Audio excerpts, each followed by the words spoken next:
보면 요한일서 3장 11절부터 24절까지의 본문의 내용을 보면요. 크게 두 부류로 나눕니다. 11절부터 18절에 서로 사랑하라 라는 이야기를 해요. 이 배경은 왜 사랑하라고 하냐면 어저께 이야기한 것처럼 영지주의자들에 대한 이야기들이 있었어요. 그들은 하나님을 믿는다고 하면서도 미워하고 또 계명을 지키지 않고 죄악 가운데 거하는 그런 사람들이 있었어요. 그래서 그런 부분을 이야기를 해요. 그러니까 우리가 처음 받은 계명들이 있다. 서로 사랑하라. 이것을 해야 된다. 그러면서 19절부터 24절에 왜 이 계명을 지켜야 되느냐라는 그 당위성을 얘기를 해요. 하나님 앞에서 가지는 확신에 대한 이야기를 해요. 그러니까 우리가 하나님 앞에 담대함을 얻으려면 어떻게 하느냐? 주의 계명과 하나님의 거룩한 뜻을 행해야 된다. 그것이 곧 뭐냐? 하나님 우리에게 주신 계명이다. 사랑하라. 이 계명을 지키는 자가 하나님 안에서 거하는 줄 우리가 분명하게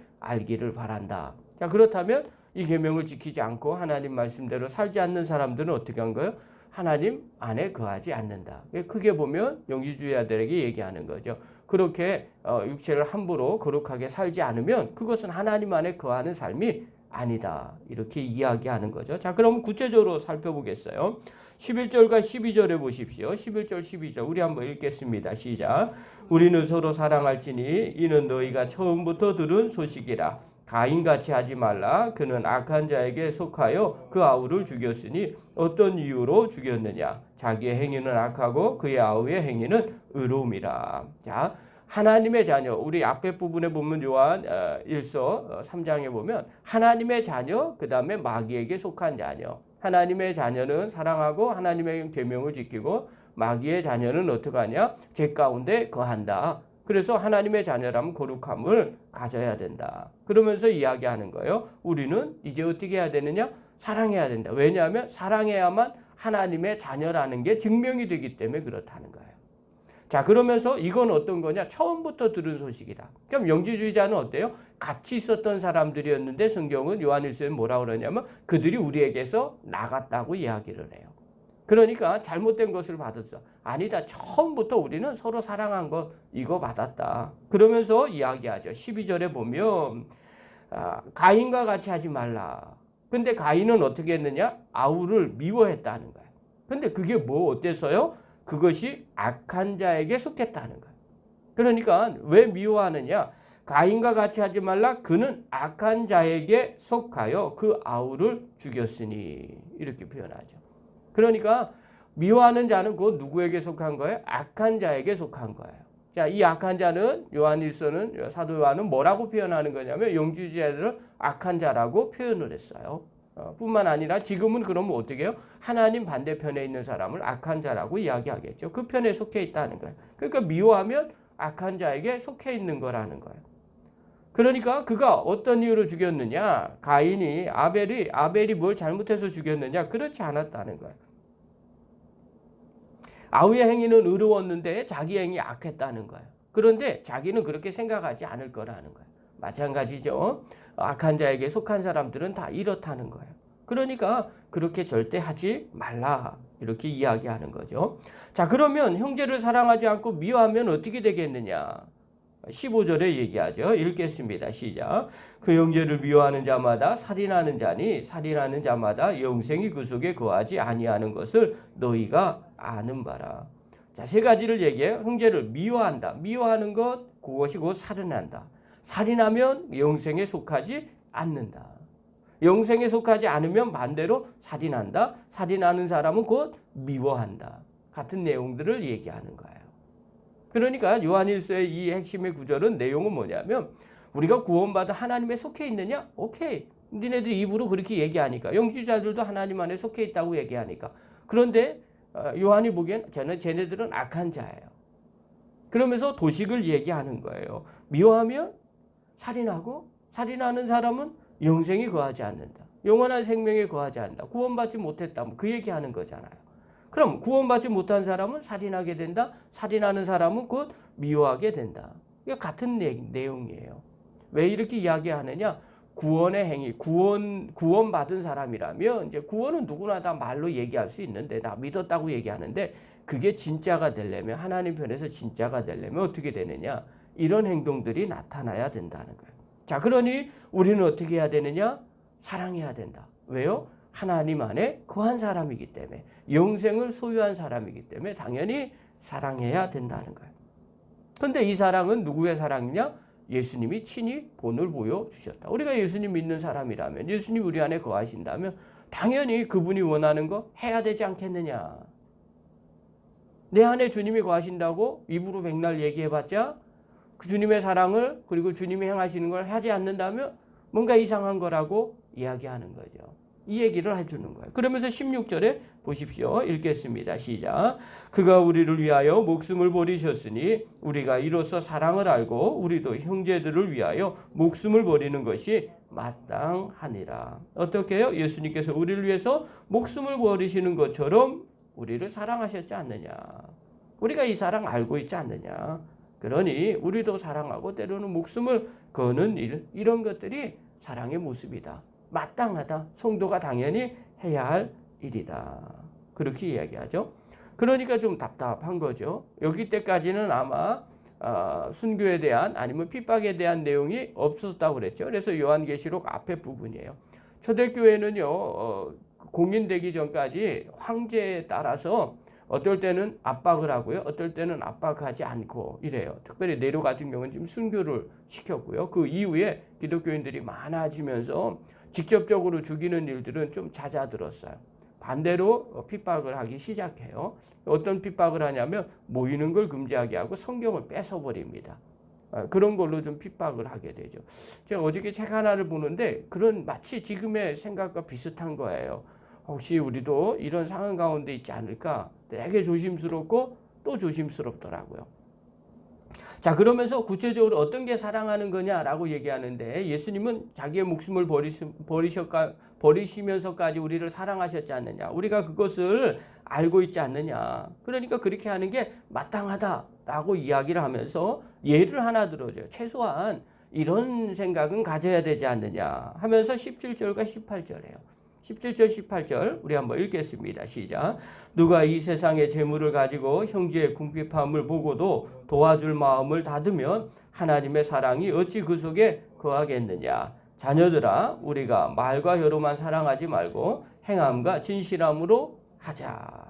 자, 재물이 많이 있어요. 그런데 형제가 궁핍함을 보고도 뭐 이걸 도와주고 안 도와주고는 두 번째 문제고, 도와줄 마음을 닫으면 이 얘기예요. 안 도와주려고 생각하는 거죠. 그래도 아유 불쌍하네, 좀 도와줘야 되겠는데 어떡하나, 이렇게 이런 마음조차 없으면 어떻게 하나님의 사랑이 그 사람 속에 있겠느냐. 그건 말이 아니지 않느냐. 그러면서 자녀들아, 18절에 자녀들아는 앞에가 뭐가 빠지냐면 하나님의 자녀들아 이 얘기예요. 왜냐하면 그 앞에 부분들이 하나님께 속한 하나님의 자녀는 빛 가운데 거하고 서로 사랑하고 계명을 지키고 이런 이야기를 하는 거고요. 그 다음에 어둠의 자식들, 마귀의 자식은 죄를 짓고 그 다음에 경건하지 않고 이 얘기를 하는 거니까요. 그러니까 이게 하나님의 자녀냐? 그러면서 하나님의 자녀들아, 우리가 하나님의 자녀가 됐다면 이제 말과 혀로만 사랑하지 말고, 실제로 이런 사람들이 이때도 있었다는 거죠. 다는 아니겠지만 일부겠죠. 이런 사람도 있으니까 말과 혀로만 사랑하지 말고 행함과 진실함으로 하라. 자, 그러면서 이야기하죠. 22절과 23절 읽겠습니다. 시작. 무엇이든지 구하는 바를 그에게서 받나니 이는 우리가 그의 계명을 지키고 그 앞에서 기뻐하시는 것을 행함이라. 그의 계명은 이것이니 곧 그 아들 예수 그리스도의 이름을 믿고 그가 우리에게 주신 계명대로 서로 사랑할 것이니라. 자, 이제 무엇이든지 구하는 바 그에게서 받는다. 우리가 하나님 앞에 구하면 뭐든지 하나님 앞에서 받지 않겠느냐. 그러니 이제 우리가 어떻게 해야 되느냐? 그의 계명을 좀 지켜라. 그리고 그의 앞에서 기뻐하는 그것을 행하라. 하나님 기뻐하는 게 무엇인지 그것을 행하기를 바란다. 그러면서 도대체 어떤 계명을 지켜야 됩니까? 그 계명은 이것이니 서로 사랑하라.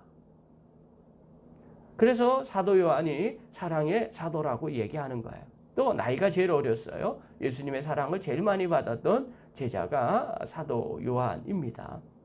그리고 그가 이런 이야기를 계속했어요. 그의 계명은 오로지 사랑이에요. 그러니까 하나님 앞에 받은 것이 이것이 제일 강했기 때문에 그래요. 그래서 서로 사랑하라. 자, 이 사랑이 왜 중요하냐? 이제 중요한 거. 우리가 하나님의 자녀가 됐으니까 당연히 사랑하는 거 맞죠? 또 예수님이 그런 삶을 살았으니까 우리가 본받는 거 당연하게 맞아요. 그러나 요한은 그 다음 걸 하나 더 얘기를 해요. 이게 좀 중요한 내용인데 24절 한번 보십시오. 24절 읽겠습니다. 시작. 그의 계명을 지키는 자는 주 안에 거하고 주는 그의 안에 거하시나니 우리에게 주신 성령으로 말미암아 그가 우리 안에 거하시는 줄을 우리가 아느니라. 주님께서 우리 안에 거하시는 증거가 뭐냐라고 할 때 계명을 지켜야만 주 안에 거하는 거다. 여러분이 생각하고 있는, 우리가 생각하고 있는 우리가 예수님 안에 거한다는 게 뭘까요? 사람마다 다 다르겠죠. 어떤 사람은 신앙생활 열심히 하는 것, 어떤 사람은 교회 나오는 것, 어떤 사람은 기도하면서 또 영적인 어떤 체험을 하는 것, 이게 다 주님 안에 거한다고 말하겠죠. 또 어떤 사람은 하나님의 말씀을 들었다. 그게 주님 안에 거한다고 그러죠. 그러나 요한은 하나님의 계명, 이 계명은 뭐예요? 그의 계명은 곧 서로 사랑하는 것. 이 사랑하는 것을 열심히 하는 사람은 주님 안에 거하는 사람이다. 어떻게 알 수 있느냐? 우리 안에 거하시는 성령께서 그것을 알게 해주신다. 그러니 서로 사랑하라. 그리고 주님이 기뻐하시는 일, 주의 계명 지키는 것, 주님이 기뻐하는 그 일을 열심히 하기를 바란다. 그 내용이에요. 자, 그렇다면 오늘 본문의 내용의 핵심이 뭐냐? 마귀의 자녀처럼 미워하지 말고 사랑하라. 그 내용이죠. 그리고 이 서로 사랑하는 계명을 지키는 자가 그 예수님 안에 거하는 사람이다. 그렇다면 오늘 본문을 통해서 우리가 깨달아야 될 내용 두 가지를 볼게요. 첫 번째, 서로 사랑하십시오. 이게 기독교의 트레이드 마크예요. 초대교회가 부흥했던 이유 중에 하나가 뭐냐면 초대교회사라는 책이 있어요. 거기에 보면 로마에 있는 로마인들이 종교가 없었던 게 아닙니다. 그들도 종교가 다 있었는데 기독교가 침투할 수 있었던 이유 중에 하나가 뭐냐면 사랑하는 거예요. 심지어 노예들도 사랑해요. 그리고 원수도 사랑해요. 그것이 로마인들에게 충격을 주었어요. 도대체 이런 종교가 어떤 종교인가? 예수 믿는다는 게 뭔가?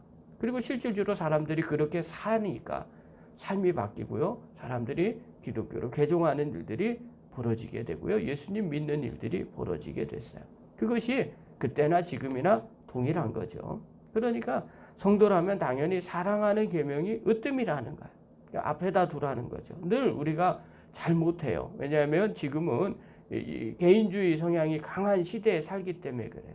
그러니까 성도가요, 이 시대의 조류라는 게 있어요. 그 조류 안에 있으면 내가 명확하게 나침반처럼 좌표를 찍기가 어렵습니다. 그 조류 안에 같이 생각하기 때문에 그래요. 시대의 가치관이 있기 때문에 그런 거죠. 그럼에도 불구하고 우리가 늘 마음에 담아야 될 것, 역사를 보는 이유가 시대의 가치관을 뛰어넘어서 생각해 볼 필요가 있기 때문에 그래요. 그래서 이 사랑한다는 게 뭔지 늘 마음 가운데 우리가 새겨야 되고요. 그 사랑하는데 한 걸음 한 걸음 나가야 됩니다. 그래서 말로만 혀로만 사랑하는 게 아니라 진짜 행함과 진실함으로 무엇인가 하나라도 행할 줄 아는 그런 믿음의 종이 되기를 간절히 축원합니다. 두 번째로요. 마음에 가책이 있으면 안 됩니다. 담대하게 신앙생활 하셔야 됩니다. 그러니까 우리가 어떻게 담대하게 신앙생활 할 수 있느냐? 뭐 나는 믿어요 하고 하는 게 아니라 하나님의 계명을 지키고 하나님 기뻐하시는 일을 마음 가운데 애쓰고 수고하는 사람은요. 마음에 담대함이 생깁니다. 그래서 우리가 마음에 부담감이 있다는 것은요. 뭔가 좀 문제가 될 수 있다. 또 확신 가운데 거하지 못하게 됩니다. 그때는 우리 스스로 자꾸 뒤돌아 보셔야 됩니다. 내가 주님 앞에 온전히 하지 못하는 게 있는가? 왜 이 마음이 불편한가?